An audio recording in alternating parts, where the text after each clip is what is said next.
In this episode, to prep you for 2025 in the best way that I can, I'm going to be asking you some really tough questions about your mindset, your productivity, and your business, and how you did all of those things in 2024.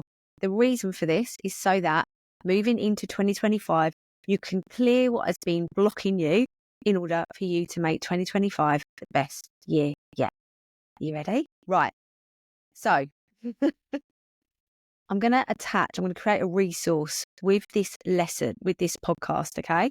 So I want you to listen to the podcast first, but then I want you to go and download the resource so that you can get the questions there to write about, because you may not want to do all of this in one go. You may want to do it all in one go, but we're going to do a little bit of shadow work in this podcast episode. I love shadow work. It is not for the faint-hearted, but it is for the people that really, really want to take action.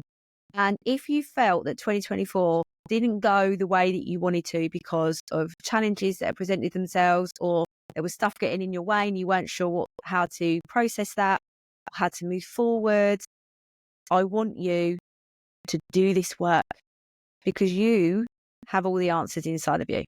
You have everything you need in order to move forward with your life in 2025, and not just survive, but to thrive. Isn't it brilliant having all these beautiful words to rhyme with 5? Great for a marketing expert. Anyway, first question. Are you ready? Now, I was going to have just 5 questions, but I've actually adjusted things and there might be 9, which is a bit annoying, isn't it? But just bear with me. This episode is only about 20 minutes long. So I'm going to tell the questions and then just give you a bit of context of how you can answer them as easily as possible. All right, you ready? Okay. Question 1. Where were you okay with just doing the minimum instead of pushing yourself harder? Where were you okay with just doing the minimum instead of pushing yourself harder? Now, I work with a lot of people.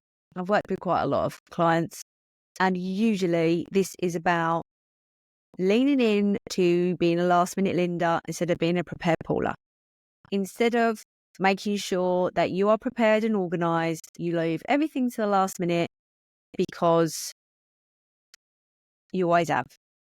What if in 2025 you actually did all of the prepared Paula stuff and got it all done? How could that change your business, right? So that's question 1. Where have you been okay with just doing the minimum instead of trying harder? Question 2, which is like a side note to this question. This is why it's 9 questions and not 5. What were you afraid of if you tried harder? What were you afraid of if you tried harder? Probably something to do with the fear of success. What were you afraid of? If you embraced being a prepared Paula, if you are continuing to be a last minute Linda and you're not stepping into being a prepared Paula, what are you afraid of? By the way, feel free to share some of these answers. Any shifts that come up in this episode, I really want to hear about it. Comment wherever you're listening, watching. I'd love it. And also, while you're there, make sure you're subscribed and followed to the podcast so that you don't miss out on the new episodes that are coming in 2025. Have me in your pocket whenever you need a podcast. Bada bing, bada boom. Once a week, every Monday. Okay. Question 3. While I just fidget, hold on. Fidgeting's going to be in 2025. Okay. Question 3. What changes did you know that you had to make, but you avoided? What changes did you know that you had to make in your life and business? You needed to make them, but you avoided them. It's a tough one. Sometimes we know what we need to do, but we just don't do it. Why? By the way, if you are one of those people, I've still got spaces for Action Sprint 2025, starting on Monday the 6th of January. If you want me to kick you up your bum for those 14 days to build momentum in January, get your bum in that. £97. And the amount of inspiration and motivation you're going to get. I'm just going to do a quick sum because I want to work out how much 97 over 14 days is. So give me £6.92 a day, and I'll transform the whole of 2025, what I'm going to teach you in those 14 days. £6.92, bugs. And if I do it again, it will be more money because this is the first one I'm doing. Just saying. Okay. So question 4, why did you choose to stay stuck and not ask for help? I've just thought of another question, which I'm just going to add in actually. Why did you choose to stay stuck and not ask for help? Do you know that question's just left my head? That was really good. Something to do with being stuck. Why did you choose? Oh, that's it. Question 5. Where could you have shown more vulnerability and shared more to move you forward? When could you have been more vulnerable and shared more to move forward? I'm just thinking about what could you have done as well? What could you have shared? What could you have shared in those moments? This is when we're in a room with people and we're having these powerful conversations and we decide that people are going to think that we're less than for being vulnerable. And I'm just thinking of one particular client that I worked with this year, and there are some situations where I wish she'd opened up a bit more in order for her. I think that would have helped her to move forward. So when could you have opened up more in order to move forward? What could you have said? Okay, where are we at? That's vulnerable. Just update my notes, my love, while you're writing stuff down. 1, 2, 3, 4. Okay, questions 6, 7, 8, 9, 10. Yeah, 6. When did you rely on getting approval from others instead of trusting your own gut? Extrinsic motivation is a killer, isn't it? Right? This is when we get into comparisonitis as well. When did you rely too much on getting approval from others instead of following your gut? Question 7, what were you afraid would happen if you did follow your instincts? If your heart was telling you to do something else, what were you afraid of? What did you think might happen if you did follow your instincts? Okay. I think it's pretty transparent about following your instincts, isn't it? Making sure that you are listening to your heart. But even more importantly, for 2025, please make room in your life to listen to your heart.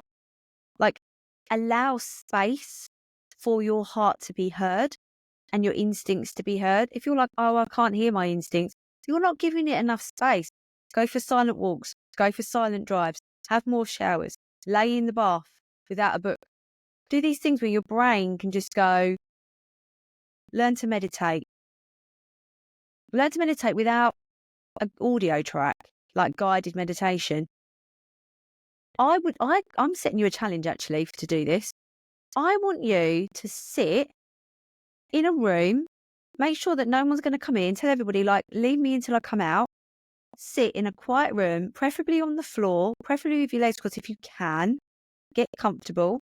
And I want you to just lay your palms on your knees upwards, facing up. I always do this because I imagine that any negative thoughts are coming up out of my palms. And actually, when I do that, I feel like heat coming out of my palms. That might just be me, but there you go.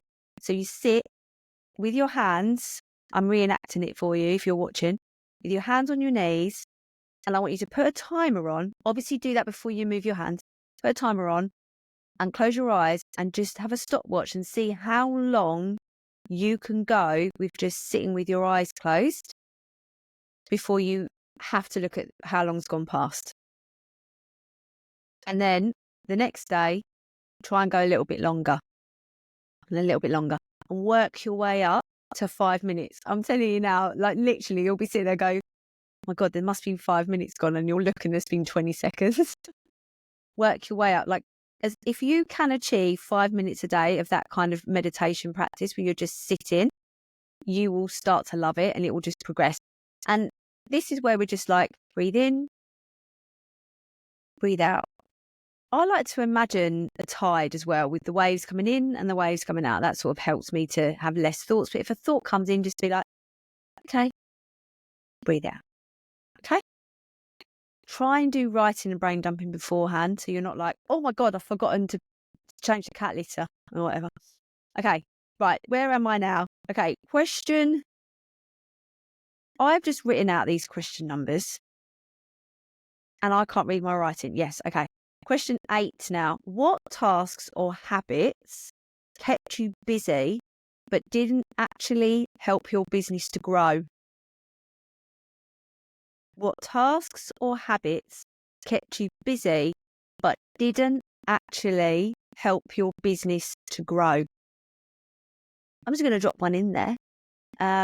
Procrastinating about content, fiddling with reels and editing videos, and this is one that I know lots of Era Business Club members do.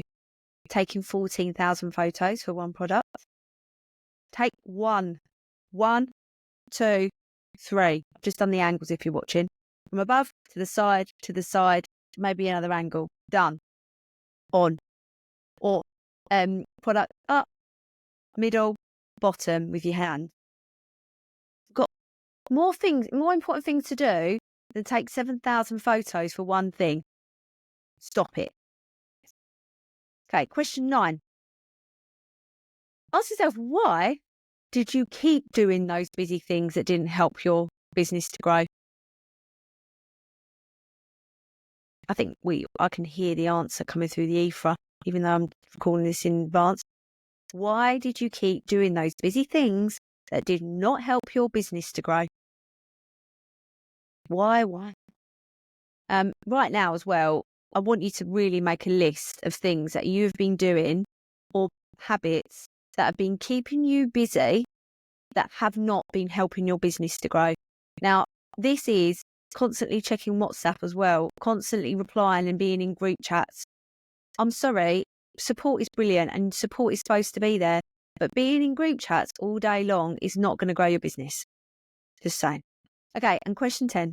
The last question of all of this shadow work, pretty spicy, isn't it? Where did you blame outside problems like time or money instead of facing your own fears of not being good enough? Now, there's a couple of layers in that question. I'm going to say it again before I go into the layers.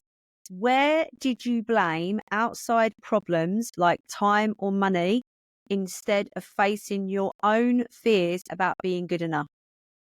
Now, the reason this question is spicy on a couple of layers, number one, where have you been fighting for your excuses, fighting for your limitations? If somebody's saying to you, like, for example, I had a conversation with somebody recently, a client, and I was talking to them and saying, well, why don't you try this? Why don't you try this? So they presented a challenge. I was offering solutions and they were saying, no, I can't do that because, well, I don't really like doing that. And they would just, every solution I was presenting them with, they were like, no, that's not going to happen. I can't. I said, well, it sounds like you are fighting for your limitations. You want to keep hold of these excuses and limitations. I'm just going to serve you up a massive dose of tough love right now to tell you, you can only have excuses or success. You can't have both. So I want you to think, like, if my solutions aren't working, what solution have you got? What's the solution you're actually going to start? Because I don't care where the solution is coming from. I just want you to get over it. She was like, oh, right. One of those things was like, I just don't have enough time. I can't do that. I don't have enough time. There is, and this is what you want to ask yourself in 2025.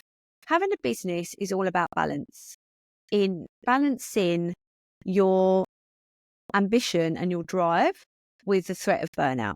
All right. That's what I have to balance. I have to balance making sure I am looking after my physical body, looking after my mental health, my physical health and my mental health, to ensure that I have enough energy to show up when whenever I have the drive and the motivation, and I have a lot of drive and motivation, the amount that I want to work on my business, it might be different to yours. And my definition of hard work is different to other people's, right? I work incredibly hard compared to other people. There are some people that work even harder than me. Now, I am willing to sacrifice seeing my friends. I'm willing to sacrifice watching TV. I'm willing to sacrifice scrolling on my phone. I'm willing to sacrifice having my nails done and getting stuff done on my face, like my eyebrows and whatever. I do all that myself because I choose to spend that time on the business. And I sacrifice doing shopping and stuff like that. Stuff that I see other people doing. Now, I'm not saying that you shouldn't do those things, but I choose to sacrifice that because I want a really successful business more. Though, saying that, I see my friends and I don't sacrifice any time with Jackson. That's one thing I don't sacrifice, and I don't sacrifice my time with Dan. Actually, me and my husband have got this new thing where we have like the ultimate protected time. And we've worked out that as long as we have 2 evenings a week, so we do it on a Wednesday and a Sunday, where it's just me and Dan, and we don't go to the gym, and I'm not allowed to work. None of that. We're not allowed to. We are just in the zone with each other. You know, that's. I'm trying to. What do we prioritize in those couple of hours? But sometimes we're just watching a film. But what I'm saying is that most nights he wants to go to the gym. I want to walk Skylar. I want to work. I want to read. So all of those can't go out of the window, and it's just me and him. That's one thing that we do not I do not sacrifice that. And Jackson, if he is in this house, I don't work. So he very rarely sees me working now. Or if he's watching the TV, I might sit with a laptop and do some odd things, but I'm not working. So I do my work before he wakes up, before he goes to bed. No, after he's gone to bed, and at the weekends if he's doing gymnastics or he's playing games with his dad on PlayStation. Like, I ain't getting involved with that. I'll go and work. So that's my viewpoint. So if you're saying you don't have enough time to do stuff, are you prioritizing the right things? Could you make more sacrifices? Because the thing is all of these sacrifices I'm making at the moment are very temporary, because I'm not too far off having a machine that's completely churning, and I'm just literally doing the podcast. And the fact that I get so much time off anyway, it's pretty good. But there are some things, potentially, if you don't have enough time. One, I've got a brilliant course called the Productivity Academy, where it teaches you how to work like me, do more in less time. Because it sounds like I work all the time, and I really don't. But I know how to use my time to enable me to have that life that I want. So there's the Productivity Academy. And also, where can you stop looking on your phone all the time? When are you taking longer lunches? Are you getting up earlier? Are you snoozing the alarm? I just don't. Tough love. If you want the success you're talking about, you've got to sort your priorities out. And I'll teach you how to do the rest. Okay. Right. I'm just going to repeat that last question again because I went off on a little tough love tangent. Where did you blame outside problems like time or money instead of facing your own fears about not being good enough? And I just want to add on there about facing your fears about not being good enough. In those situations, I want you to ask yourself, where do I not feel good enough and what can I do about it? Because sometimes, my love, you just have to sit down and fall in love with yourself. You just have to focus on the gains. Go back and listen to episode 286 that I recorded last week about asking the 10 lessons I wish I'd known 10 years ago. Because the last one I ended on was focusing on the gains. Focus on where you are good and how you do love yourself in order for you to feel good enough. Because I promise you, you are. You completely are. All of your dreams, you deserve. Let's make them happen. Bada bing, bada boom, 2025, let's have it. Right. Have a wonderful day wherever you are. There is a resource with these questions in the links below. Go and get it so that you can be all ready to journal the shit out of it. And I wish you a very wonderful Happy New Year. Speak to you soon. Thank you so much for listening to the No Rest for the Vivid podcast. Written, produced and hosted by Claire Hill, and music has been composed by my brother Phil Vick.